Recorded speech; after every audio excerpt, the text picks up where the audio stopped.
Let's go. It's a Friday night of glory. Are you kidding me? I didn't think I would have loved as much of the Elijah Haven highlight tape as I would have because I am such a big Peyton Pop Houston fan, the 2027 quarterback that's already committed to LSU out of North Louisiana. But Elijah Haven, not only did he set the record for the highest amount of touchdown passes in a single season, he also put up some pretty elite rushing statistics in a state championship victory over Calvary. And we'll actually break down some footage from this game a little bit later. So on tonight's stream, we're going to get into Texas hiring an LSU abuser, someone that actually punched one of our players in Jabar Juluke. We're going to talk about that, along with the Tigers losing a key running back depth piece. So WGNO, as you can see in this game last night, Haven 21 of 29 for 271 passing yards and 3 touchdowns. He also had 136 rushing yards to go with 2 touchdowns. Did the Calvary? So I just noticed that my mic was muted. But the bottom line is, for me, when I look at Elijah Haven, I feel as if we are in a very interesting spot when you already have Peyton Houston committed. You take a look at Elijah Haven as a prospect. Him and Pop Houston are ranked roughly the same according to On3, but the 247 folks feel Elijah Haven is a true 5-star can't miss prospect. Probably not rated as high as a guy like Trevor Lawrence, but definitely up there amongst the elites. So for me, or no, I wasn't muted. That's kind of strange. I thought I was. But the truth is, I truly do think LSU is in good hands with Pop Houston. As much as I enjoyed watching Elijah Haven play, my goodness, Pop Houston is just as good, if not better. The difference, though, of course, is Haven is taller. Haven is the overall better athlete. It's a little bit of an interesting sidearm, loopy-ish throwing motion. It's a quarterback that it takes a while to get used to watching. But man, he threw some darts. There was a 3rd and 13 conversion later in this game versus Calvary that was honestly as good as it gets when it comes to the quarterback position. So there you go. Type Y for yes, type in for no if you can hear me loud and clear, because obviously StreamYard sent me a few different messages on my end. Okay, now the next thing before we talk about the Jabar Juluke situation, it is going to be interesting how Lane Kiffin views Pop Houston. It is important to point out that Pop Houston loves him some Lane Kiffin. He tweeted out a photo of Ole Miss being one of the first schools to pursue him. I still think, based on what I've seen out of both of them as high school quarterbacks, Pop Houston is not only slightly better, Pop Houston is one of the best Louisiana high school football players I have watched. I mean, he really, really, really is all that and a bag of chips. It just comes down to translation to the next level. It was very fascinating, though, watching Haven do what he did yesterday. That defense from Calvary was the defense that you never want to really see as a high school quarterback evaluator, because it was such an obscure, soft 3-man front, light 4 or 5-man boxes, and you're just not really going to see that at the collegiate level. So while it was a really good game from Haven, you've got to take a look at the entire body of work, and he still dominates pretty much any defense you put out in front of him. So I wish he was playing against a different opponent. That's not anything against Calvary. They deserve to be there. It's just I would have loved to have seen a more exotic defense, something a little bit different. Now, we get into the most fascinating news of the day that does involve LSU. So Jabar Juluke got hired by the Texas Longhorns. I just don't know how much lower we have to go when it comes to morality at the coaching position. Okay. And look, every team has coaches with skeletons. Now, there's not a team that comes close in this department to Michigan, where they have had every different type of controversy. Next thing you know, there's going to be a crypto scam coming out of Ann Arbor. But the truth is, I have never in my life saw a coach hit an opposing player. Now, did he all out crow hop punch an LSU player before the game earlier this year? No, he didn't. But he still put a hand and had contact of Joel Rogers, a backup safety for LSU, his face. And you are a coach. If a player does it, sure, I can hear that out. Suspend that player for a half. But if a coach does it, the same coach that goes into the living rooms of all these different kids to try and convince not only mom, not only dad, but meemaw, papaw, brothers, sisters, friends, how can I trust a human being who punched, slapped, whatever you want to say, another kid in the face, an opposing team's player, which is honestly worse than doing it to your own player? Because if it's your own player and you're used to getting coached hard, emotions can run over. But not a stranger, not someone on the opposing team. As a coach, and you didn't get fired, you got suspended for 3 games. That's kind of an arbitrary amount of games. It's pretty severe. He probably lost a few game checks. But 3 games over the course of a 12-game season probably cost him maybe $100K, $125K, whatever the suspension game check policy is at Florida. And he kept his job. Not only did he keep his job, everybody was wanting him. Kentucky was after him. But Texas hires Jabar Juluke. And guess what? If you're an LSU fan, this is a good thing. This is a really, really, really good thing. Okay? And the reason for that, number one, that when we play Texas is going to motivate the hell out of this locker room. Remember, I will post the schedule yet again. You want to get players fired up? Oh, we get to coach against the guy that punched one of our guys in the face. Oh, baby.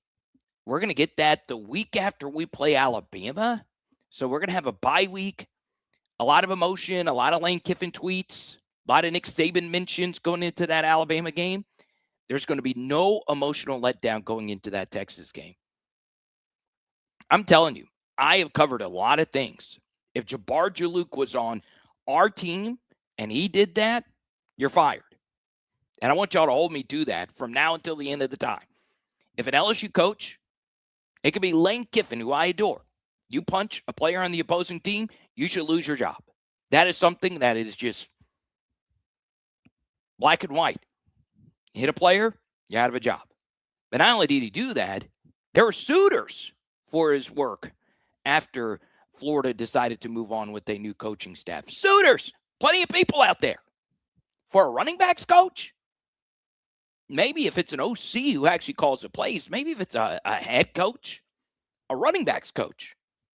So what does that tell you? Well, number one, if I was Texas and I had to choose between Jabar Juluke and someone like Frank Wilson, whose name was attached to this job, the answer is pretty simple. I'm going with Frank Wilson. He's been a better coach. He's been a far more stable coach, both in his actual career, but mentally. But the good news is that this does block Frank Wilson from going to Texas. And that would have concerned me. It is no mystery that Steve Sarkisian loves him some Louisiana prospects. He does. And I would not have wanted a motivated Frank Wilson at Texas. All right. So at this juncture, we're still trying to figure out who the next running backs coach will be at LSU. We have a good idea of what the staff is going to look like. We're still waiting to see what the defensive tackle coaching situation is going to look like. Maybe Kyle Williams runs it back. But for me, I'm very happy that Frank Wilson is not going to go to Texas. Okay. Now, to Chance's point, Juluke knows every high school coach in the state of Louisiana. All right. But I'm telling you, he has had so many jobs, and I don't blame him for it. You know, when you're a coach, you're going to go to a gazillion jobs, but he's been at Florida. He's been at Texas A&M. He's been at Louisiana Raging Cajun. He's been with LSU. He's been at Florida. So it's not uncommon. But now you're at Texas. He was also at Texas Tech. It's crazy. Absolutely crazy. Now, we stay at the running back position. And this will be my final thing before we get into all your comments. I'm just saying, if I'm Texas, I'm just not dealing with that. I'm sorry. I'm really, really, really sorry. Okay. We got to talk about Caleb Jackson. All right. So Caleb Jackson enters the transfer portal. This was something that was reported on by Lon Phillips a little bit earlier this year. And he reported that the parents of Caleb Jackson weren't happy about his report or whatever it was. I don't quite remember, but Caleb played 4 games and didn't play in another game for the rest of the season. That was a clear redshirt opportunity for Caleb. It was also pretty clear when LSU put Malachi Lane into a game before Caleb Jackson versus South Carolina earlier this year. You know, the simple truth, and I've defended Frank, I have also said that Lane Kiffin should seriously consider keeping Frank Wilson around. But the LSU running back position has not been the most well-handled position on this team over the past couple of years. Now, I say that because there have been worse position groups than the LSU running back room. But obviously, Caden Durham is really good. You give Frank a lot of credit winning that recruiting battle. You give Frank a lot of credit for ending up with Harlem Berry. That was very nice. But this is the big thing that I keep going back to, is there were things that worked against Frank. John Emery looked incredible. His leg gets shredded up. He probably could have been the guy for us based on what he did in that USC game. So that was unlucky. But at the same time, it was also very lucky that he was still on the team, right? With the academic issues that John had for him to hang around to where we are right now. So you can't really count that one way or the other in terms of, bad luck. You really have to focus in on the players that Frank recruited to be at LSU. And I will tell you that Caleb Jackson, per my Patreon rankings, which I grade every prospect, I am not the law. I use on 3 and 247 as a part of the score that I give every single high school prospect. Last year, Carius Kern was my highest graded prospect, and then it was Pickett, and then it was Barry. All right, so it's one of those things where it's really difficult to pick. Right, there's some things I've been right about. I had Whit Weeks really high, way ahead of his 3-star ranking, and he ended up being a 4-star, but still. Kamarion Pimpton was someone I had really high. That didn't work out. So there's things that you hit and there's things that you miss. But Caleb Jackson not working out is so bizarre to me. It is so, so, so bizarre. And why is that? Well, Caleb Jackson had just some unreal practices at LSU. I am not the most well-connected LSU media person out there. But the people I do know could not quit talking about him. Some of these people are people at LSU. Some of these people are just media members. Some of this is leaked practice footage. And some of this is your own 2 eyes. You guys saw the Mississippi State run. You saw the run he had versus Wisconsin. You saw the different things that showed that he had real juice. He should have had a kickoff return for a touchdown if Sage Ryan didn't tackle him on his own team. That was something that really happened. But it just didn't work out. And there's a lot of different reasons as to why it didn't work out for Caleb.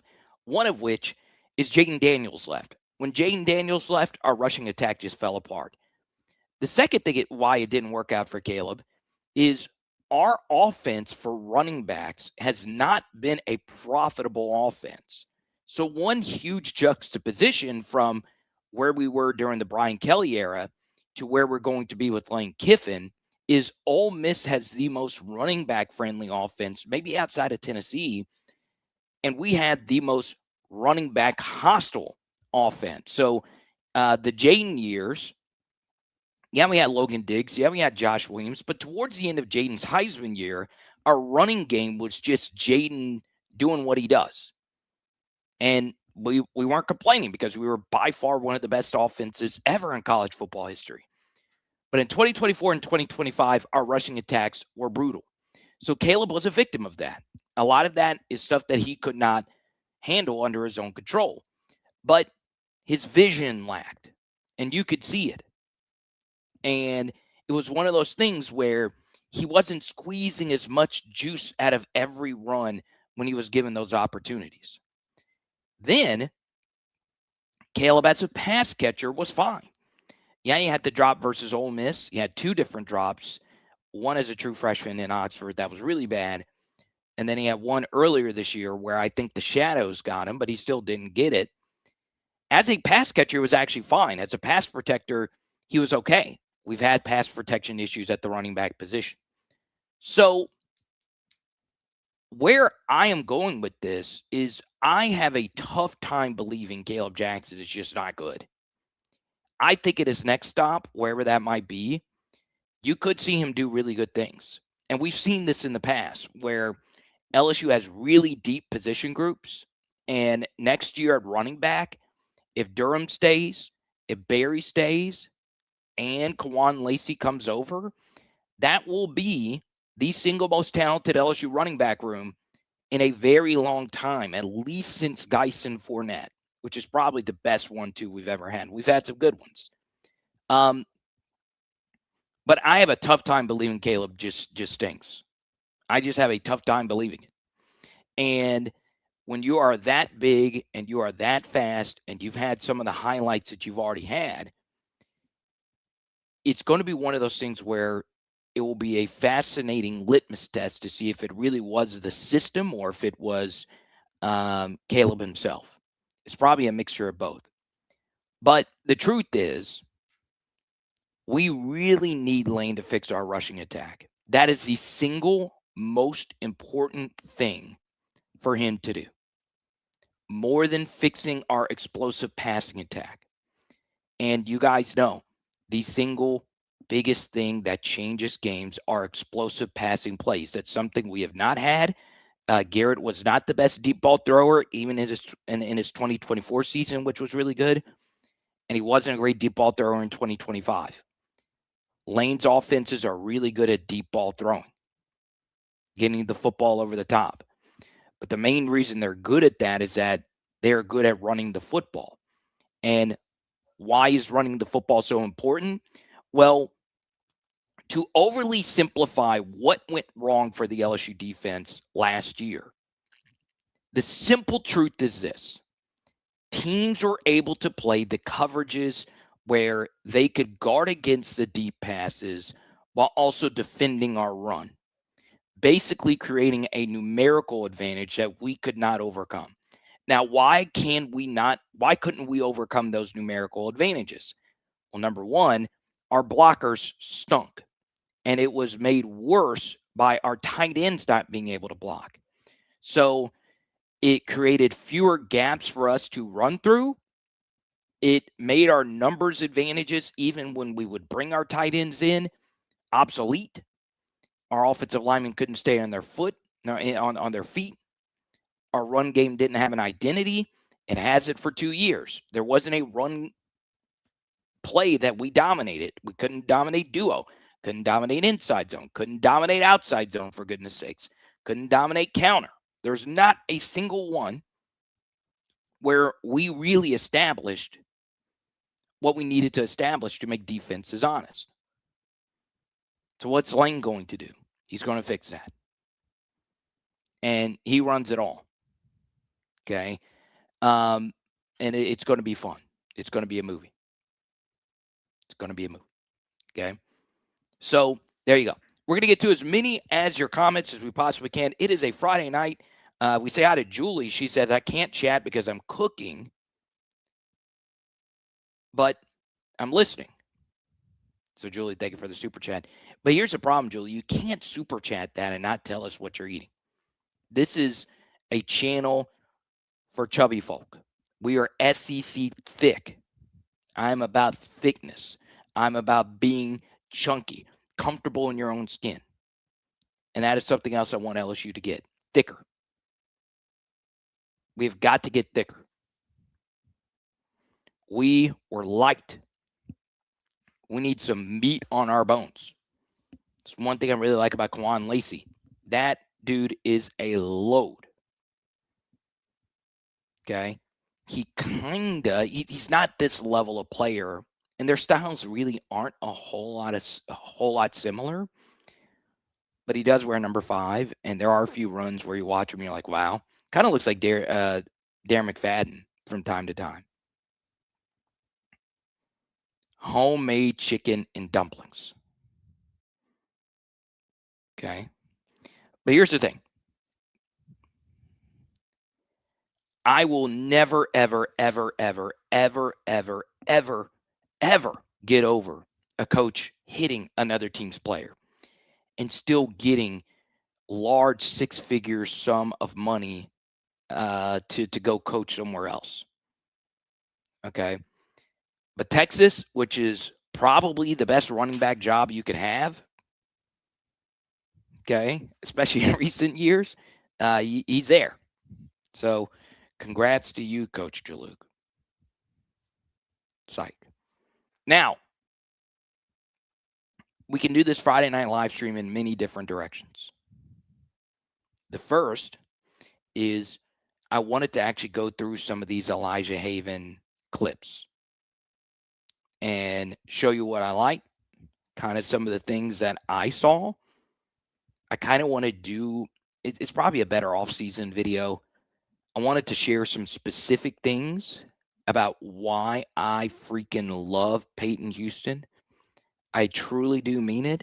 I know I have my biases towards shorter quarterbacks, and Peyton Houston does certainly fit the bill, where it's the exact opposite with Haven. He is, in many ways, like his running style has some Justin Herbert in it, maybe faster. I mean, he is a freak in the zone read game. All right.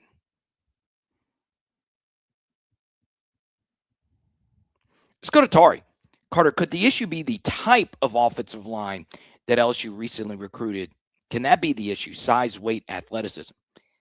Yeah, so this is very interesting. I'm going to shout out my friends Arkansas Quaint. All right, a lot of you know my tie to the state of Arkansas. My wife is a Razorback, but don't be confused by the name Arkansas Quaint. They have actually done some really good national research on weight.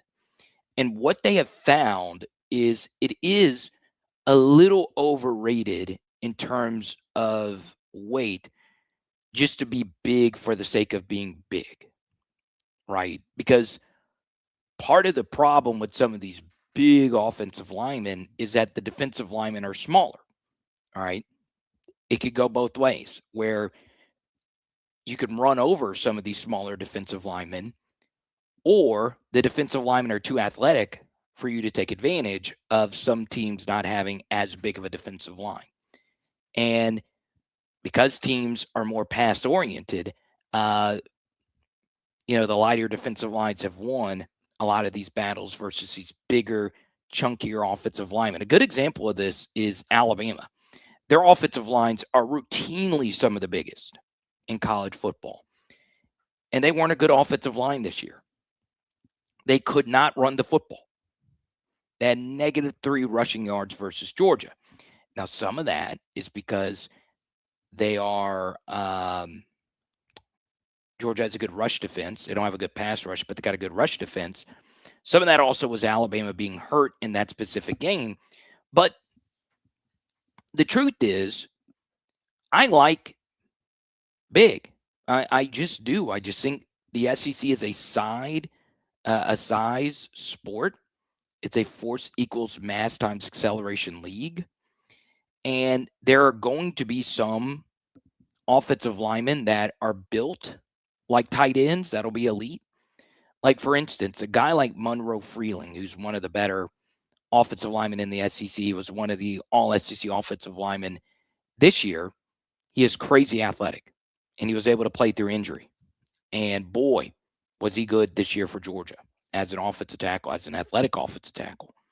So the truth is, it needs to be a mixture, right? We have a guy like Weston Davis, who is very similar to Monroe Freeling in terms of his build, if you will. But Weston Davis is the single worst LSU starter of the PFF era, whereas Freeling is good. Now, Georgia fans differ on how good Freeling actually is, but to me, he's good. So yeah, I feel as if the single most important thing as an offensive lineman is the speed of play.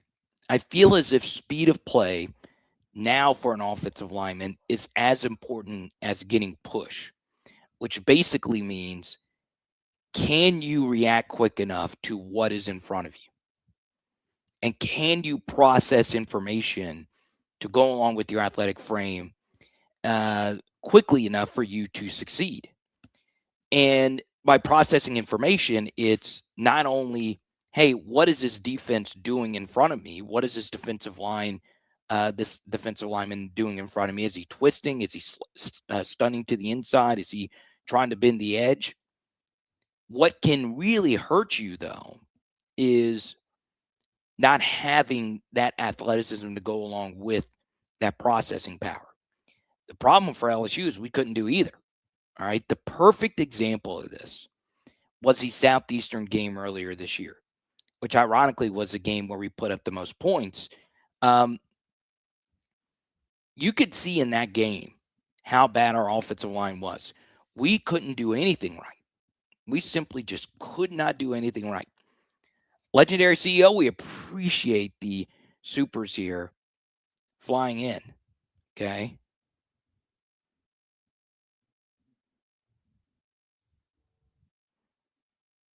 That means they want diesel engine linemen, not electric vehicles. Yeah, I'm. You know what's great? You want to know what's crazy about this comment to go along with your super chat? And we'll talk about Kyle Whittingham a little bit later.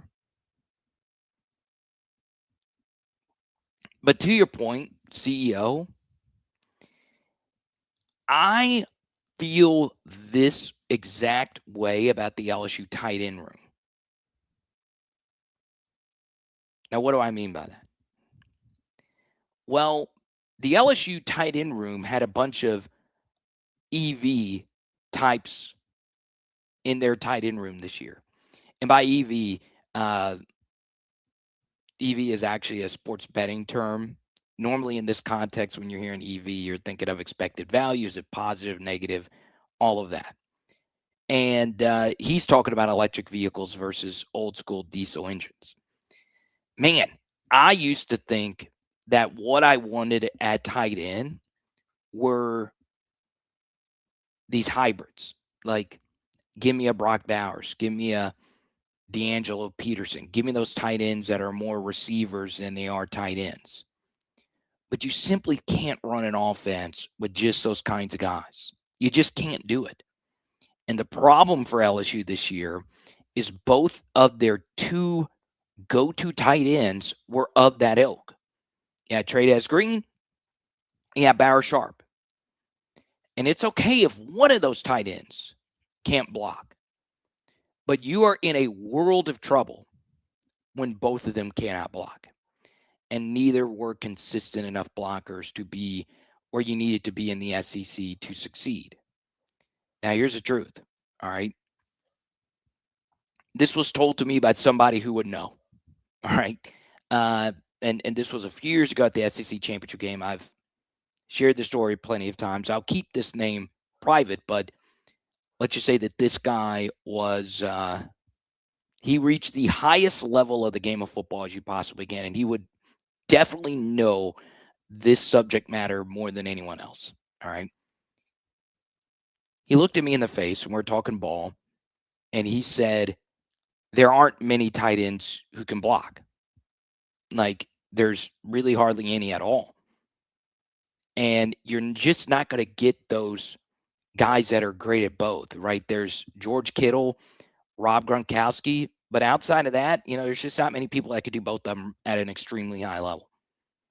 Okay. And that's why you need to have two different sets of tight ends on your team. Now, if you could find the guy that can do both, and Lane had one of those guys at Ole Miss, Harris, who was, or I always call him Harris for whatever reason, Wright, number 8. God, dude, he was so good. Like, he is one of the better SEC tight ends I can remember. And he wasn't even all SEC this year. It was Eli Stowers on that first team all SEC. But, man, I would kill for a Miles Kitselman at Tennessee. I would do a lot of different things for Kitselman to come over. Okay. So the truth is, we need meat and potatoes tight ends. Tight ends who are jersey numbers in the 80s. Tight ends who, will stop bubble you. Tight ends that when you look at their NFL profiles, you're like, maybe they could play offensive tackle. I'm talking Dylan Gordon types. I'm talking Colin Jeter types. Now, if you can get a Thaddeus Moss, who was really good at both, be my guest.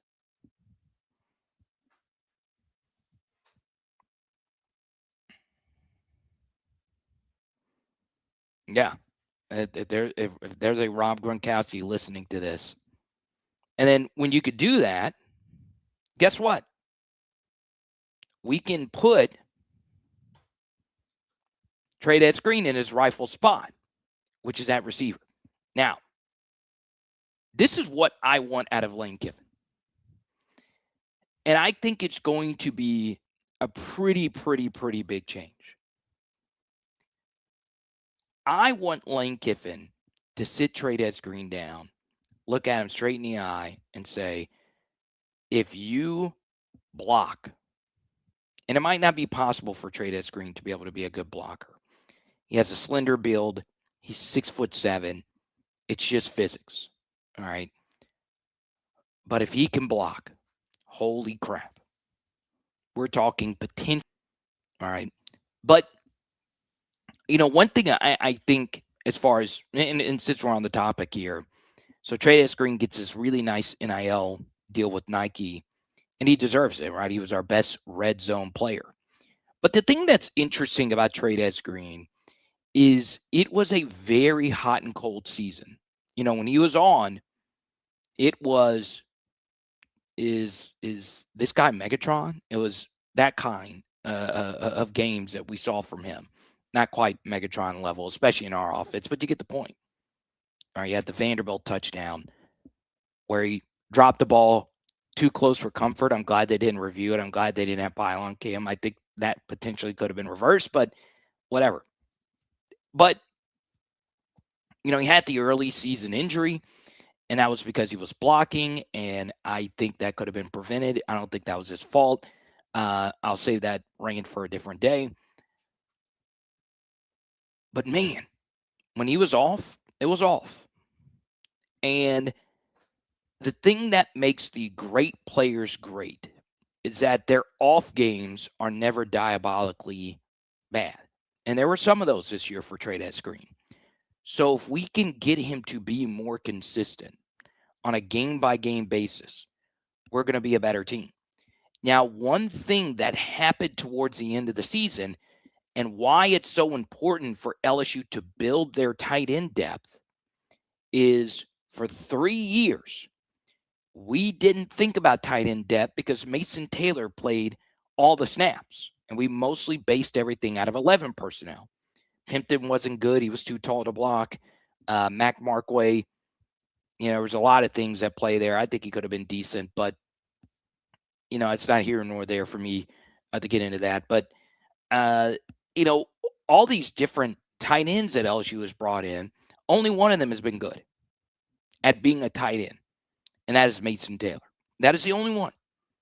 Trey'Dez Green, of course, has been spectacular. He's by far the best receiving tight end we've ever had here. But even though Thaddeus Moss has a claim to fame when you catch 2 TDs and in the national championship game, but you get the point. In terms of raw talent, Trey'Dez Green is as good as it gets. But he's a receiver, right? You need another tight end badly. Really, really, really badly. And part of why Trey'Dez really started to struggle towards the end of the season is he was uncomfortable. Why? Because we had him blocking. We had him chipping for our offensive tackles versus the better pass rushers. And I think Lane is going to help alleviate a lot of those issues that we had in our protections. So there you go. Now, I want to talk about a few other things, including one interesting recruiting nugget as we move forward here. We are less than a month away from the transfer portal. But to me, we've already done a full show on this.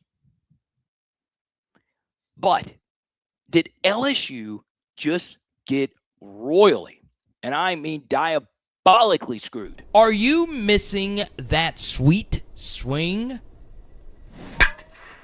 If pain is holding your golf game back, you must check out the full simulator at the Lafayette location of Laborde Therapy Center. Yes, Chase and his team built this simulator to go along with a full set of programs catered to your needs. Yes, this entire team at Laborde Therapy worked hard to fix that back.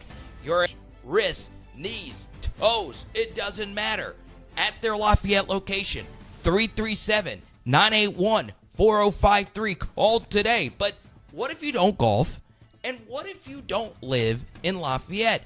No problem. They fix anything therapy related. Book today, labordetherapy.com, with locations in Carencro, Youngsville, Morgan City, and Crowley. Labordetherapy.com. LABORDE therapy.com. Let's go.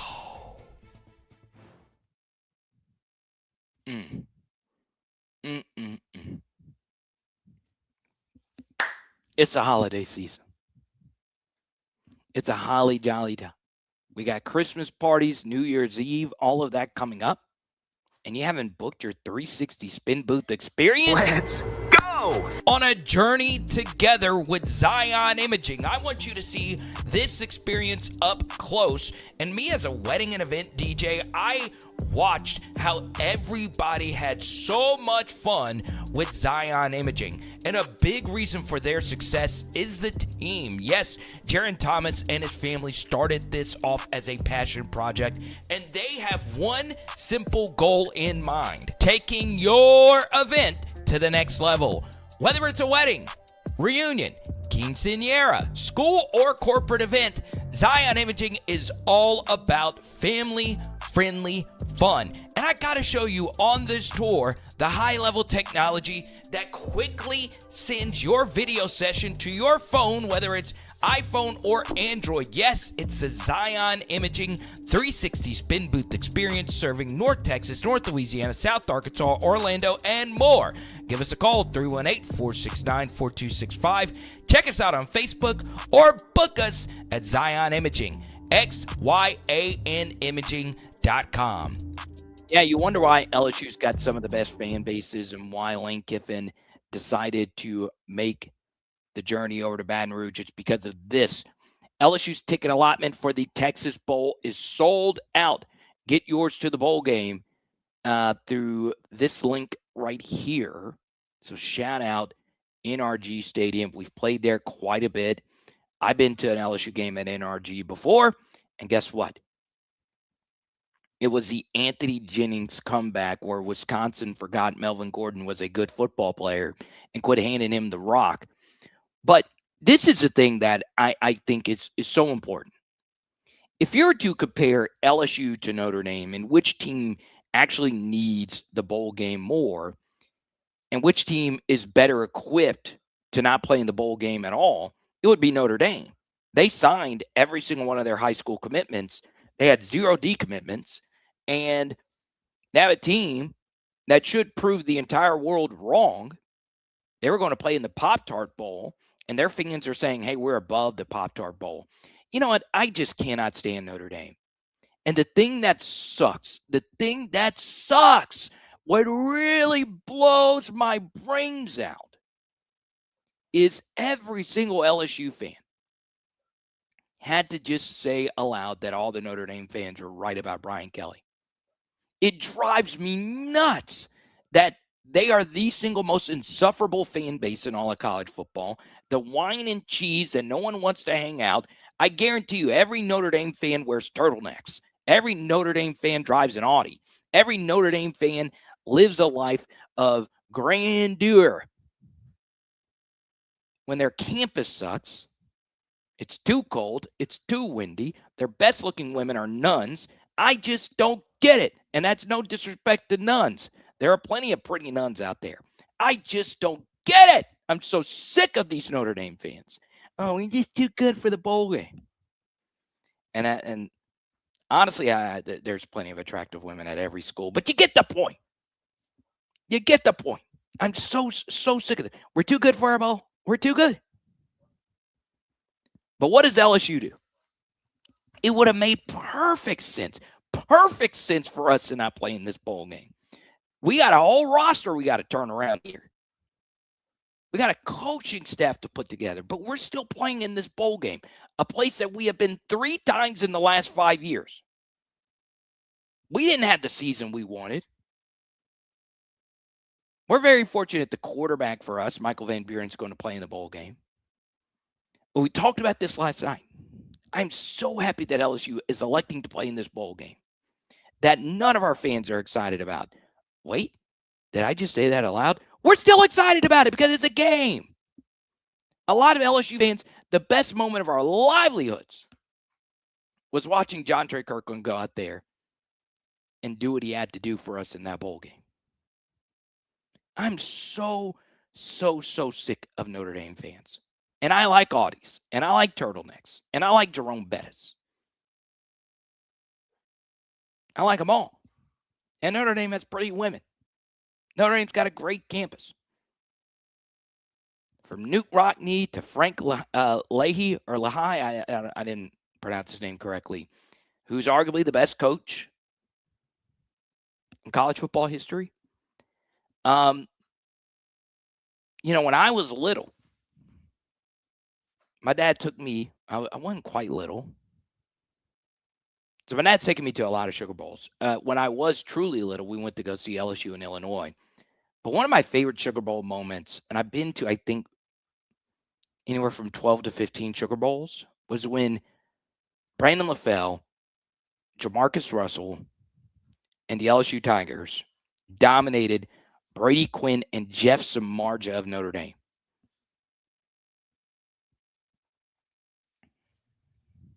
That was such a great moment. But if Notre Dame had to choose to play versus us then, they would have backed out because they're a bunch of sissies. They're running away from the Pop-Tart Bowl competition. This would have been the opportunity for Notre Dame to actually look like a real college football team, playing in a fun bowl game where every team has looked at in a fun manner.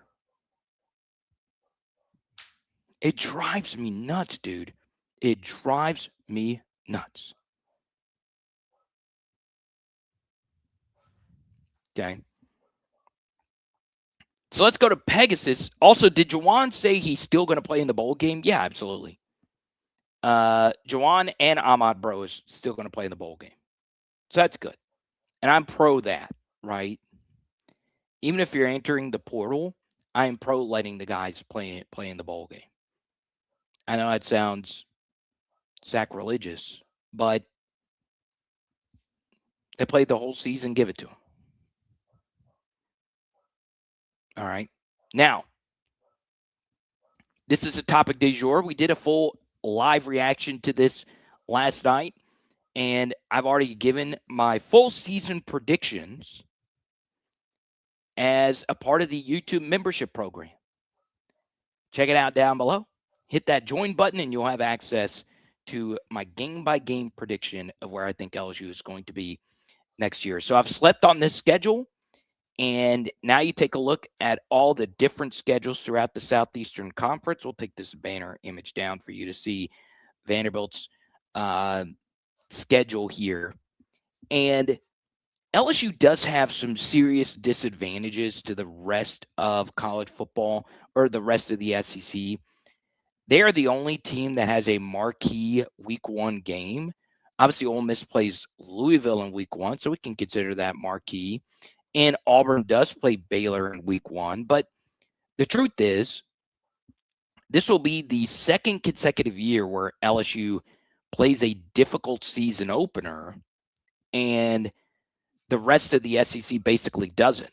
We were 4 of 16 teams this past year to play a difficult season opening game or a P4 season opening game, and now we're 1 of 3 teams of the 16 in the SEC to play a difficult season opening game.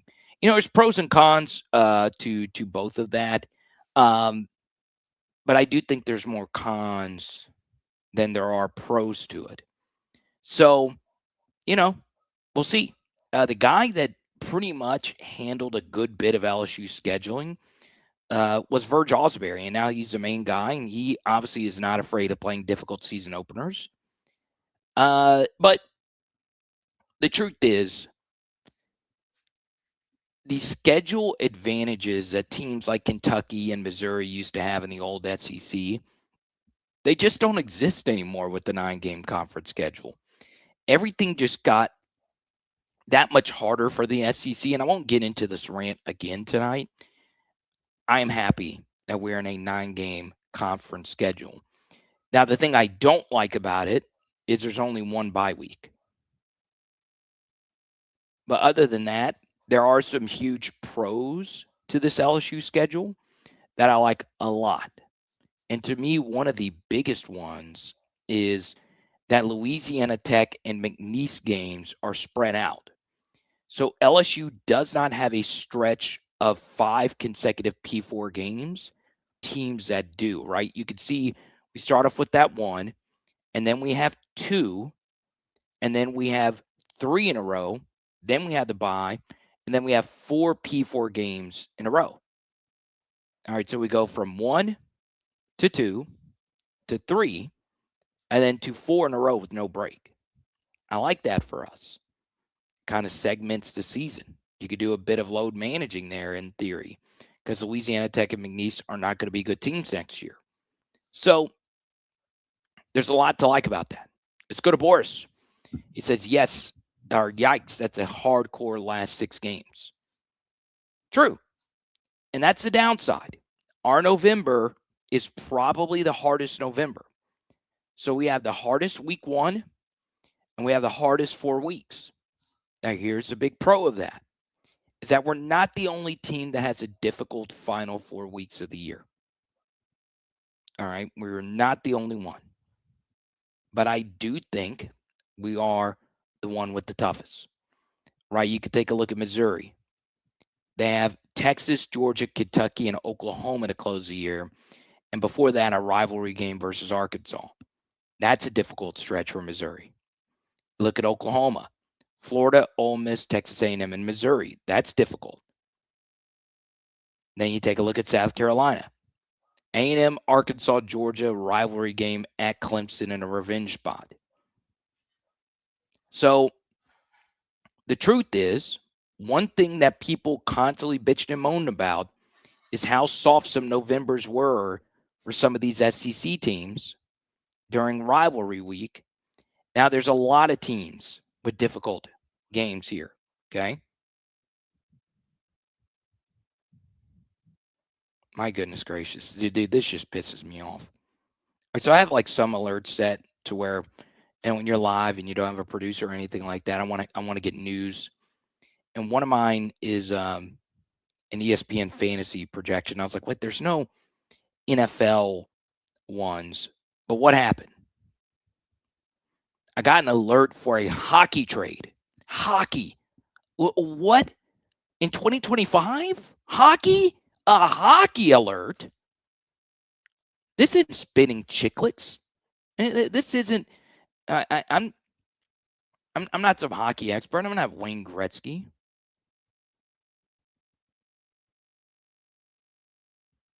Drives me nuts. Drives me nuts. Connor McDavid could be knocking at my door. I'm not opening it. Send me an alert of an actual sport that people care about. Send me an alert for croquet or curling, not hockey.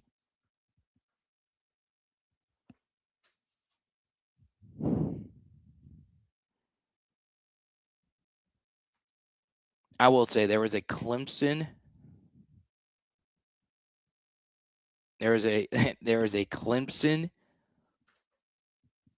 blog that tweeted out something so hilarious and so genius during the Sharon Moore situation. And it had people freaking out. They said, breaking, Dabo Swinney has slept with a player's mom. And some people were freaking out and getting their victory laps in. Dabo, man of God, how can he do such a thing? And those that get the joke, I don't want to ruin the joke, but it was so good. It made me laugh so freaking hard. Okay. But let's go to Boris. I hope Kiffin lures in a good center. Got to be one looking to move. Connor Lou, if you're watching this, come on down. Come on down.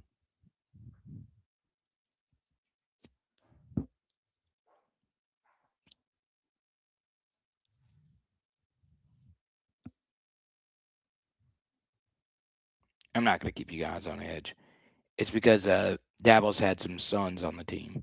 That's the gist of it. Now,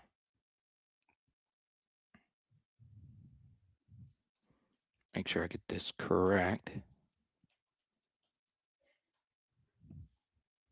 CEO, thank you guys so much. Appreciate it. All this money's going to my hey.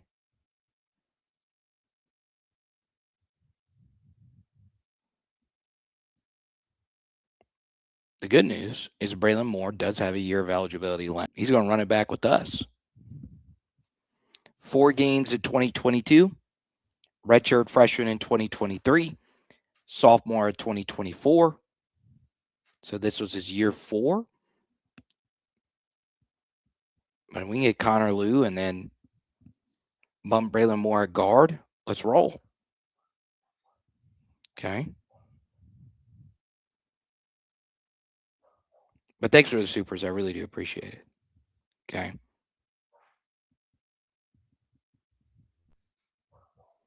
That's going to buy our gifts.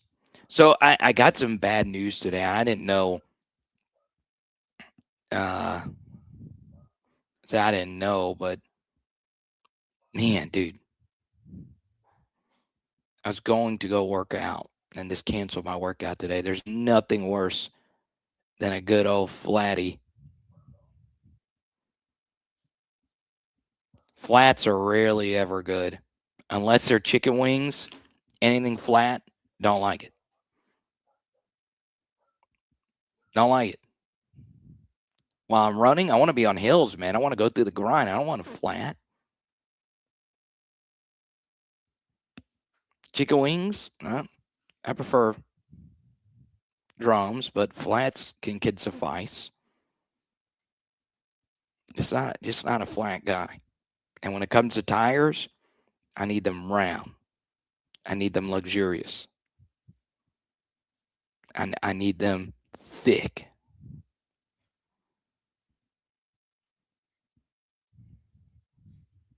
Your flat's only on wings, Jamie?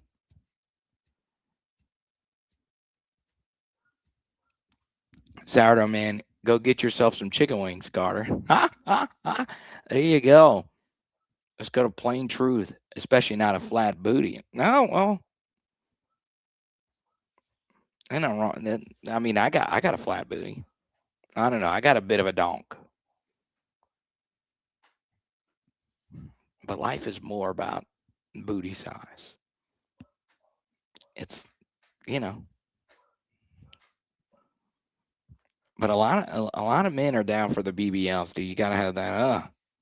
I got memed to oblivion when we talked about this recently. But it is funny when it comes to football scouting. One thing football scouts do look for is they look at that. That's you want to know why a lot of scouts go to games? Because if you're a scout and you're evaluating how good a player actually is, every scout has access to all 22s. You know, every scout has tracking data, GPS, athleticism scores. But why do scouts go to games? To number one, do character checks and talk to coaches and all of that. But number two, they go to size the prospect up. They're looking at his features. And what's one feature that they look for? They look at a player's ass. I'm serious.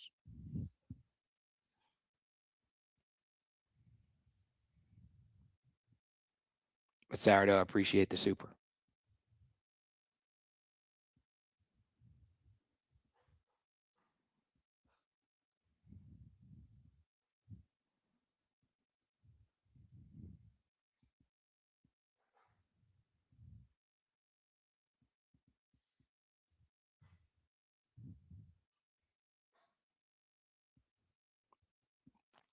Now, I'm pretty excited about tomorrow.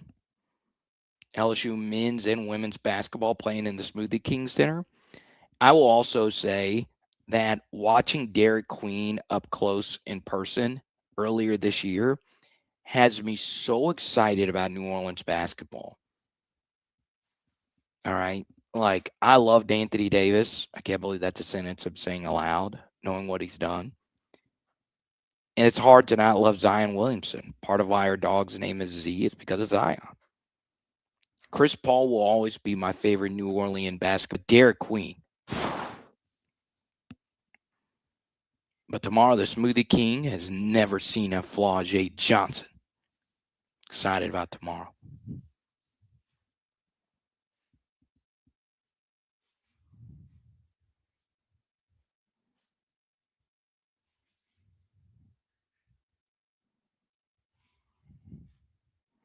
It's ironic I started talking about that sourdough, man, and how good to see you, man. I was checking out Queen record by Professor of Rock before I got here. Fat bottom girls. Right, and then we started talking about Derek Queen. Yeah, Queen. You know what's funny? I'll play it tomorrow. I'm DJing a corporate event tomorrow.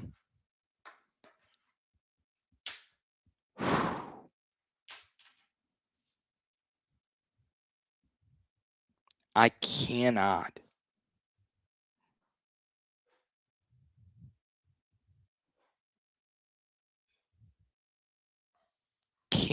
wait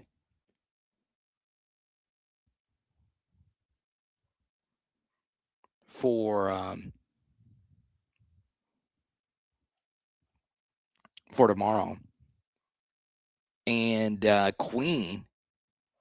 Queen crushes on the dance floor a little bit more than I thought. Like, I normally play the "We Will Rock You" chorus, and dude, people get hype. And ironically, that chorus blends well with hip hop when you stem it out.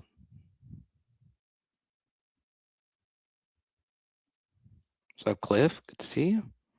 Am I going to the game tomorrow? I wish I could. Tomorrow, though, y'all saw this earlier this week. So I was in Baton Rouge, and I went to New Roads to have breakfast with my grandmother who's turning 100 years old on Sunday, and they're giving her the key to the city. They are declaring her birthday Ruth Day in New Orleans, Louisiana. So I do have to miss this endeavor, but to make up for it, I had breakfast with her and we made pancakes. And you're always worried, like when you grew up eating like your aunt's favorite meal or your grandmother's favorite meal, there is that inevitable fall off, right? If they reach a certain age, but her pancakes are not falling off. Those hungry jacks are still hungry, smacking these lips. They are good, dude. Chance, let's talk about Chris Hilton in the East-West Shrine game. Very interesting. Yeah, he did get an invite. Saw it on my Twitter. Pretty excited about that. Chris could be one of those guys where it lights up for him in the NFL, and it didn't, even if it didn't work out in college. Oh, Justin, don't say that out loud. Don't say that out loud. Don't do that. People go crazy when you talk about that. I'm kidding it, and we've talked about it before. I've only brought it up once with one of our guests who's friendly, but yes, we are related. And I'm very proud to be related to you, my Aunt Lynn.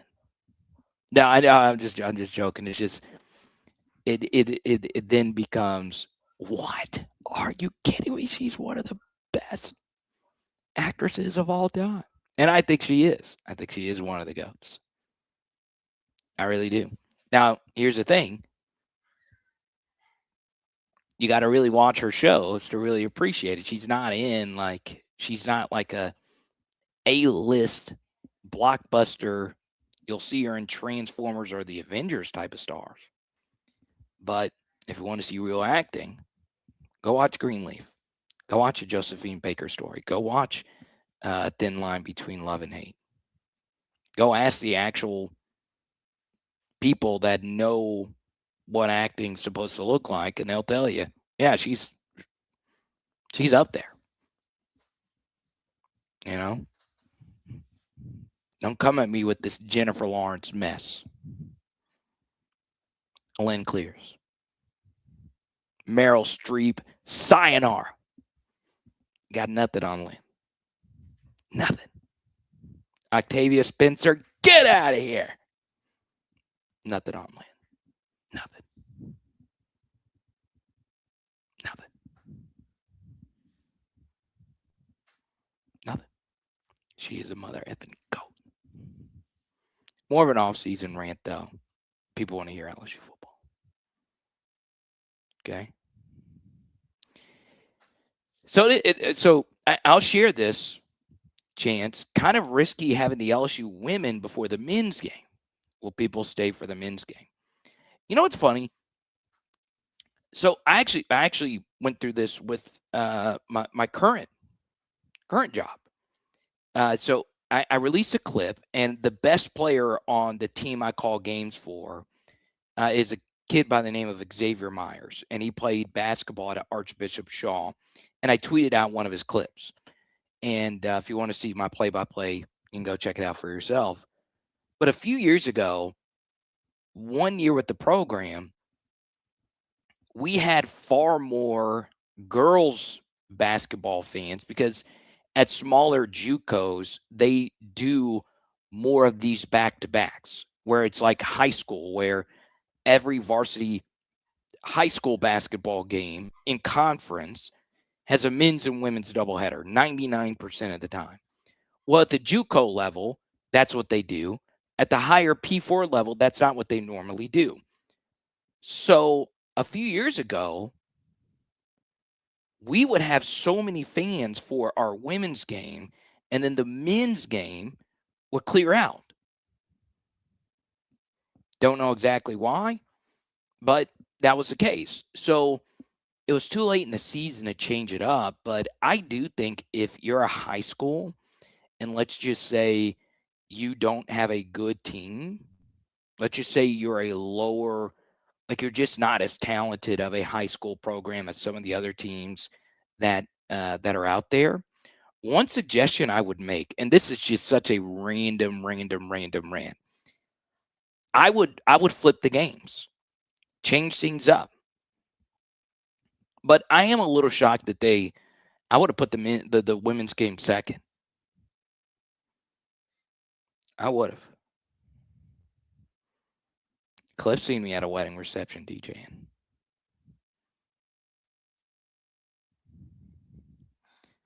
And for the record, Justin, I'm glad you're a fan, and I will send this. Cliff's in here. We're all related. I will send this clip to her because I was with her this past weekend, and because you are a fan, Justin, it was her mother who passed last weekend. So, and she's proud to be Jean's daughter.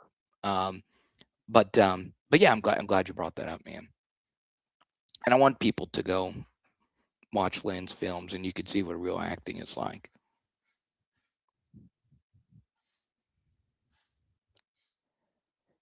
I want to go on another small tangent here. I do think LSU versus Arkansas on rivalry week is a good thing. I do. Because I don't think Arkansas is going to be very good. I think for me, there is an extra benefit to playing bad teams very late in the year when they have fired coaches, they have dejected rosters and all of that. And I do like that Arkansas is back on rivalry week. Okay. I do.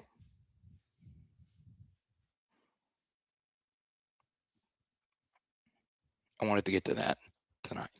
All right. Here's what we're going to do. In the next 5 to 10 minutes, I'm going to answer as many questions as we possibly can. If you super chat, we'll keep this party moving. Don't forget, for our Patreon, you have the full access. That is just a pause-worthy thing. You have full access, though, to every game prediction that I've already given out. And once again, it's not meant to be taken as science. A little bit earlier, we were talking about Elijah Haven. Let's actually look at some of this footage from Max Preps. I actually watched this game after the stream last night, the full game. And you could see his throwing motion is really quick, compact.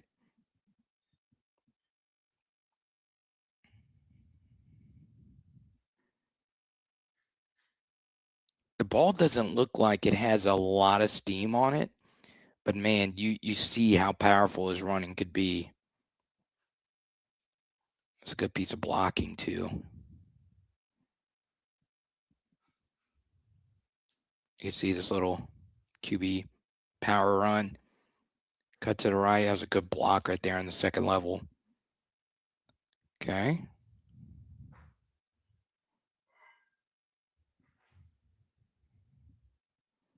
God, it's ridiculous, man.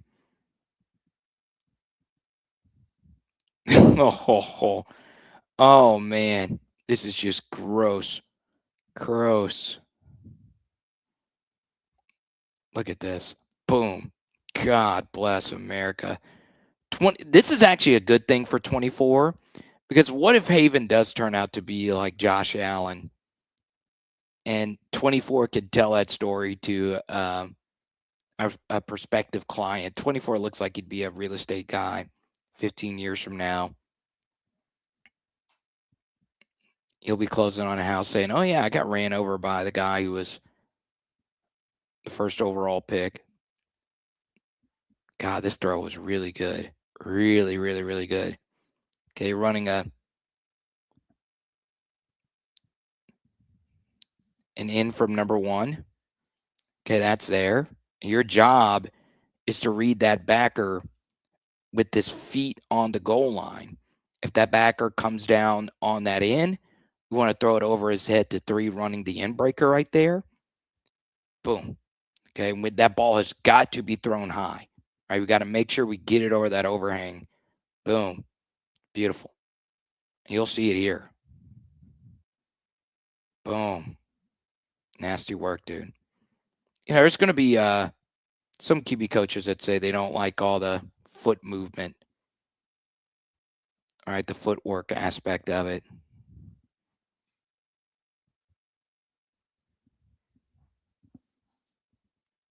I want to make sure the volume's off. This was a long touchdown. You'll see right here. We'll go ahead and run this play out.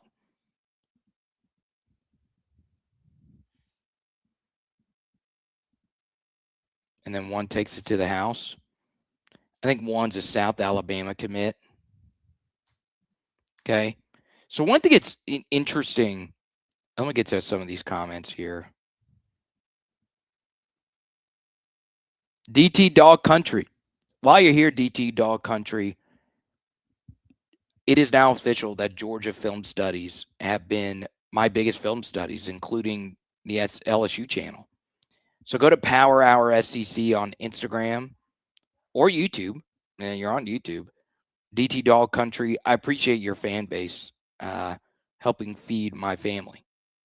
Okay. But go to Power Hour SEC if you want to see some Georgia stuff. But you're more than welcome to stay here, obviously. This is what we were referencing a little bit earlier in these high school defenses. There's so much space in some of these high school defenses in the second level.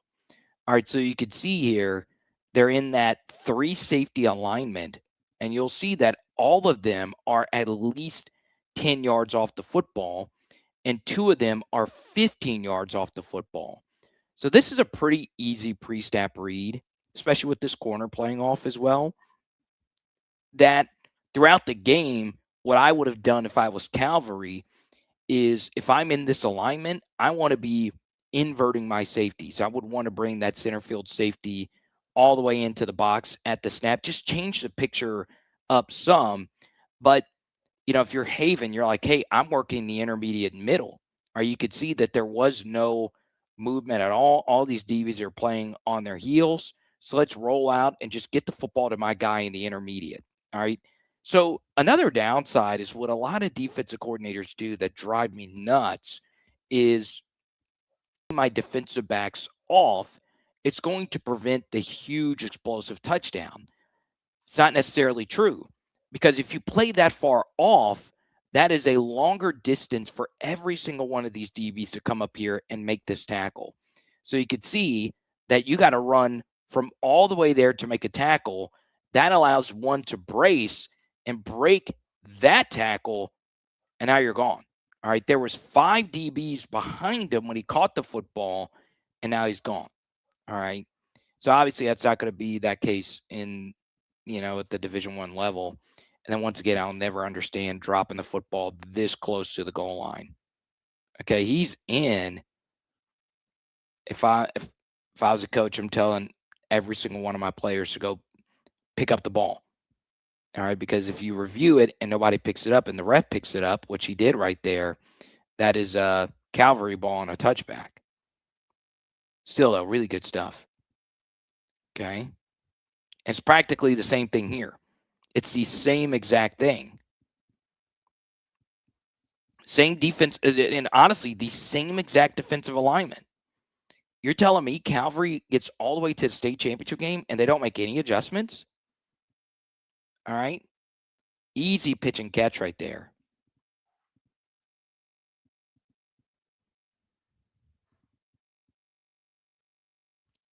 Gross. Good stuff. You can tell the speed is pretty good. It's not elite speed, but it's very good.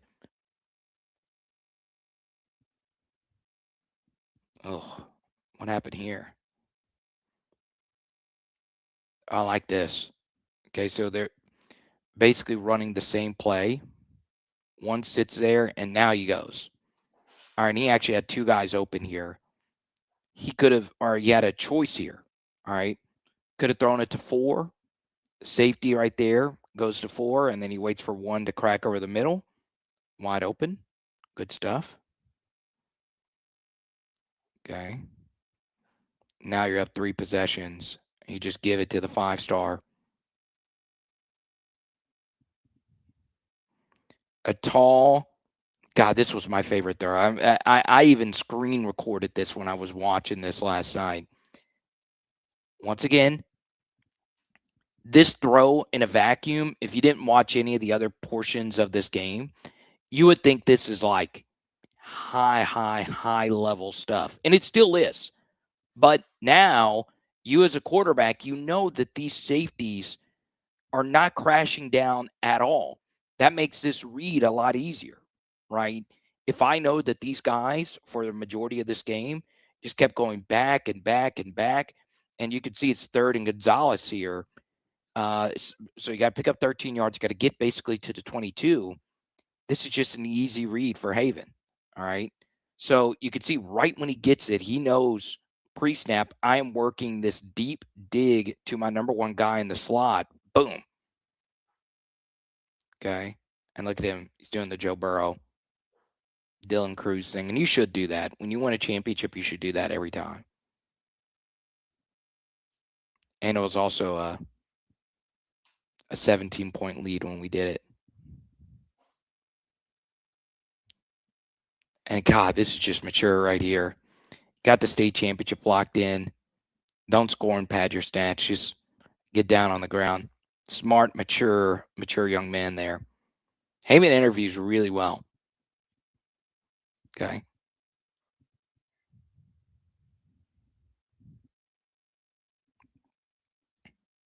Yeah, I don't know, Cliff. I don't know. It is an interesting delivery. All right, but you don't see a lot of overhands. Peyton Manning overhand pitcher type of arm motions. It's a lot more that sidearm rotational type of delivery.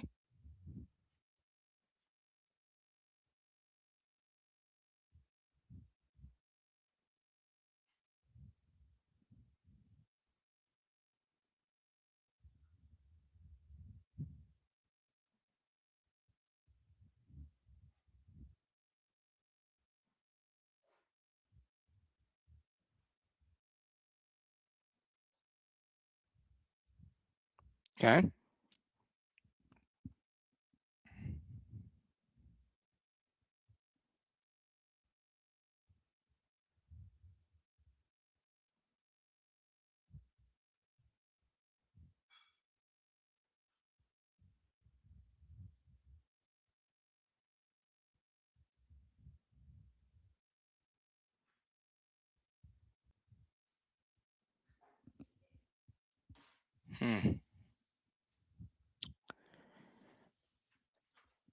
Uh, yes and no. I do Chiefs film studies every week. I will tell you though that it's interesting how the Chiefs fans have turned on so many different things in that Chiefs offense, and they're right for some of it. But Mahomes is such a one of one type of player that there's a lot of like QB mechanic experts, including Drew Brees, that are like, why does Mahomes do some of the things that he does mechanically? And basically, like Mahomes in the pocket runs when he throws quite a bit. He doesn't set his feet the same way other quarterbacks do. But then again, he's also not of this universe. So it is a little bit different. Now,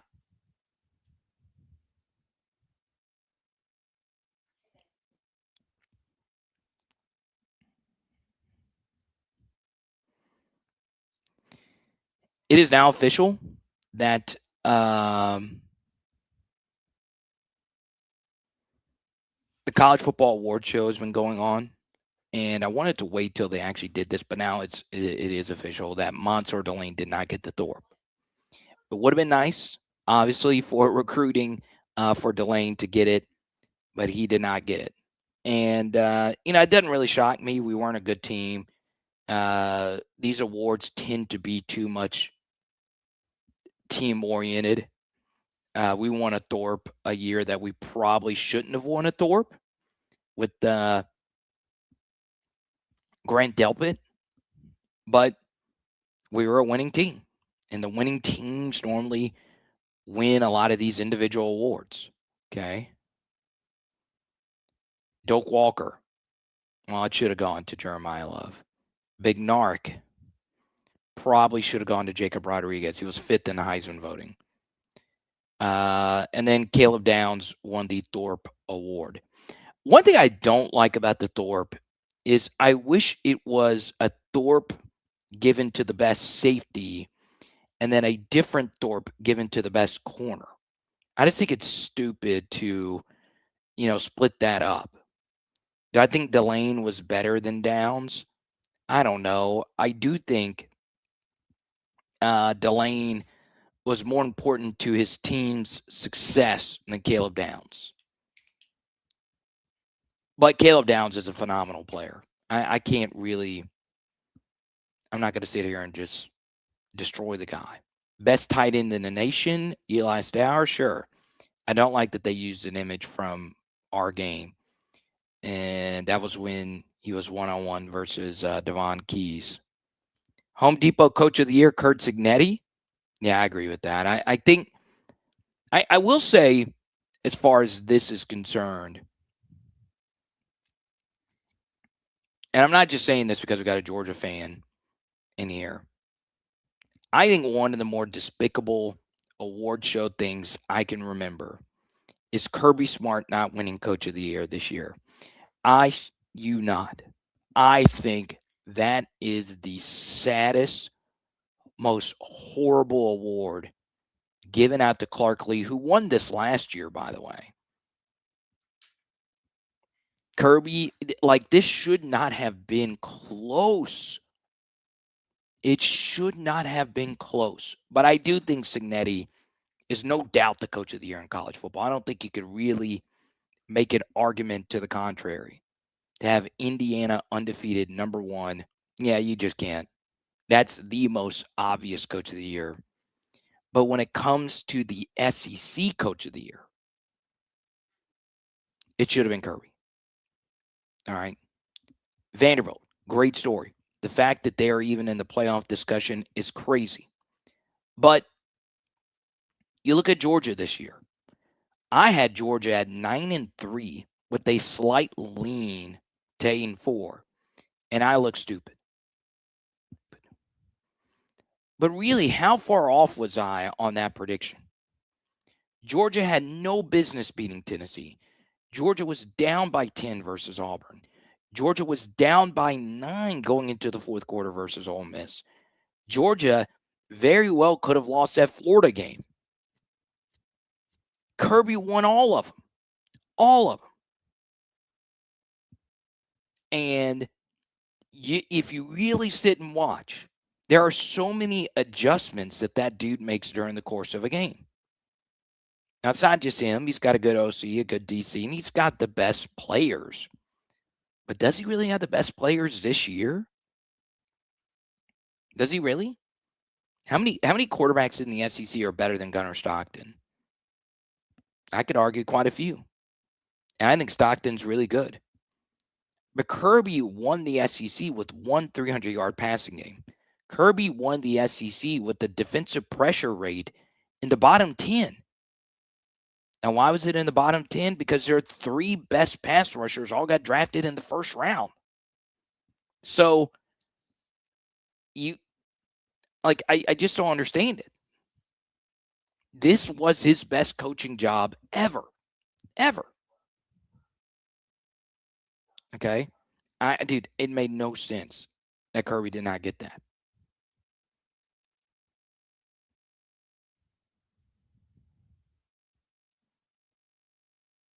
Crazy to me.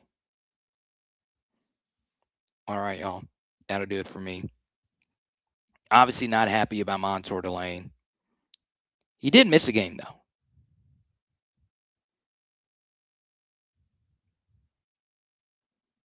He did miss a game.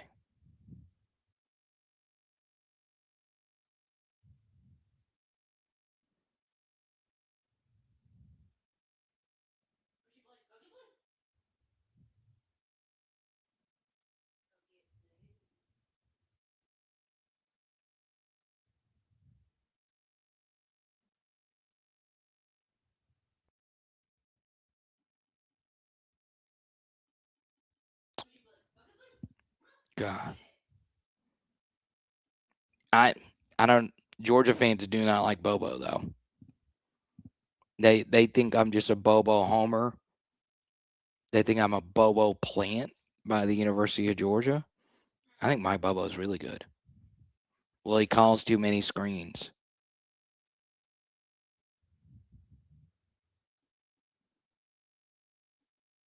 So,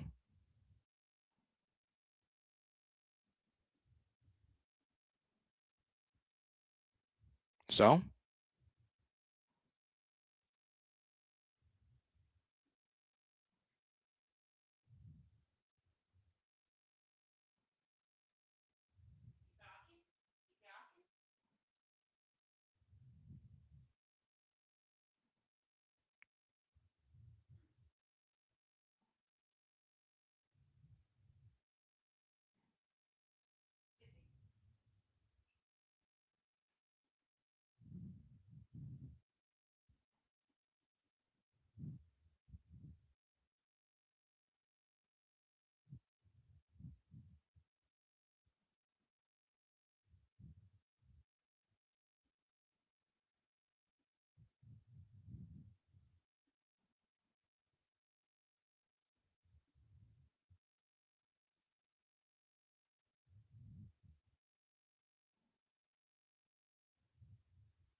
mm.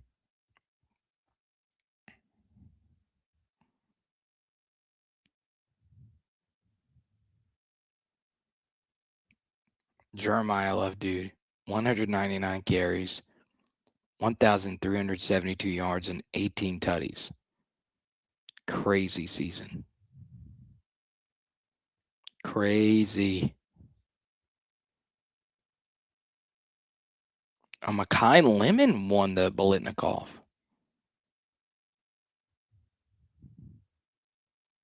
Crazy.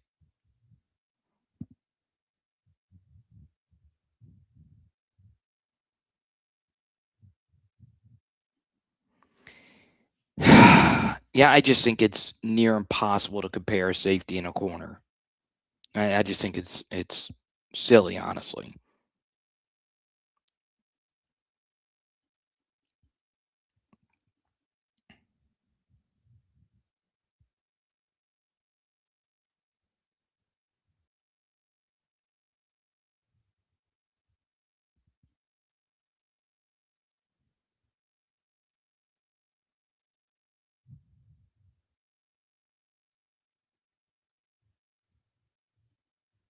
Crazy.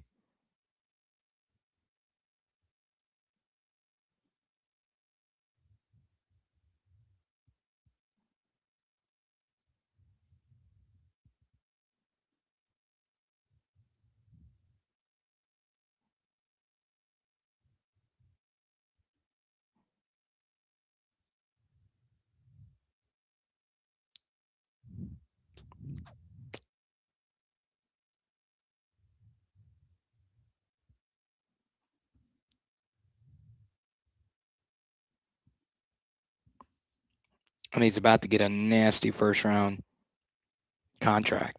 It's gonna be a thing of beauty. Oh my God, good to see you. And we are off. All right, we will be back Sunday night. And we'll have to see all of your beautiful faces there. Okay. It is Power Hour LSU. Boom. Lots of supers tonight. I deeply appreciate it. Tari, CEO, coming in hot. Boris, Sourdough Man, and Julie making up chicken and dumplings. Tonight we are doing, I don't know what we're doing. Haley said she was going to whip something up. She felt so bad that my tire was deceased. They actually told me today, hey, you got to get all 4 of them replaced. I was like, really? Can't whip up some carnauba wax on those things? I got to replace all 4 of the tires? Yeah, bro, your thing's got no grip on it. I was like, no grip? Like, what? What do you mean? Like, yeah, dude, this thing is bald. Your tire has the same level of friction as Mr. Clean's head. It is slicker than Al, you know what. This thing has got no grip. Pierce, you drop a that's what he said? Oh. Because of the word grip. My goodness gracious. You really did that. Yeah, this thing's got a grip on it. Like if it was if a tire was a Lexus Texas, it would be this.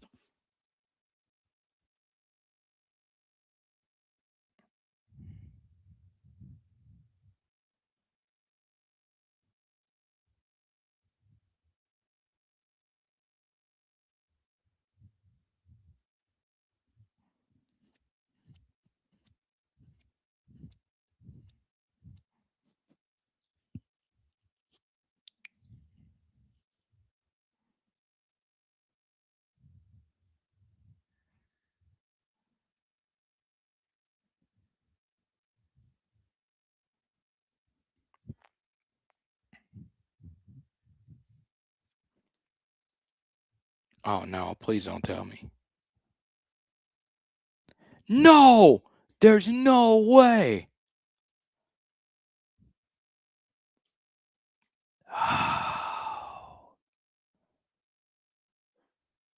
On, let me make sure I get this right.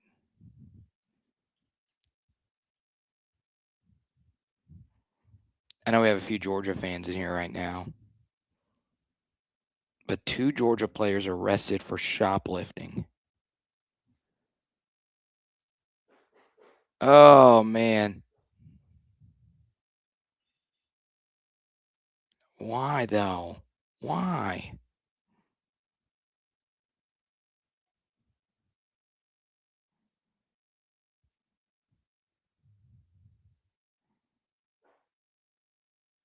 Okay.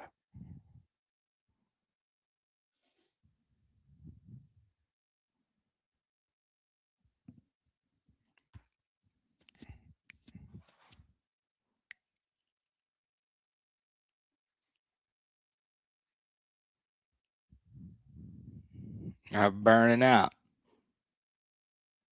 press say, no, I didn't. No. No. But yeah, that's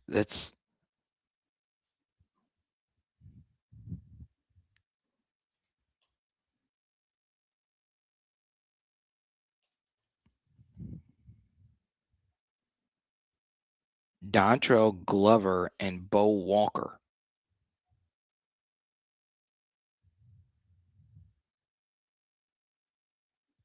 Glover started 11 games for Georgia this year.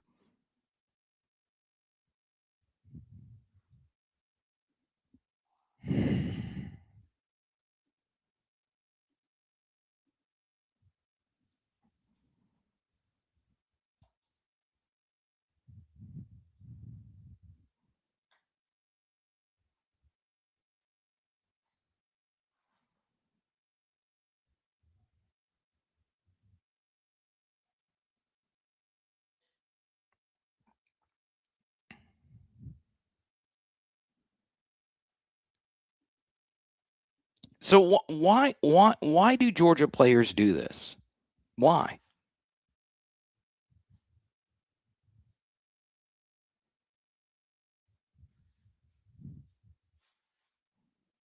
Cliff, that's funny. They were shoplifting at AutoZone so they can race faster. Oh, that is hilarious, man.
Crazy. All right, y'all. We'll talk soon. It is Power Hour LSU. Boom. See you Sunday night at 8 p.m. Central. And tonight we are doing. I don't know what we're doing. Some good, though.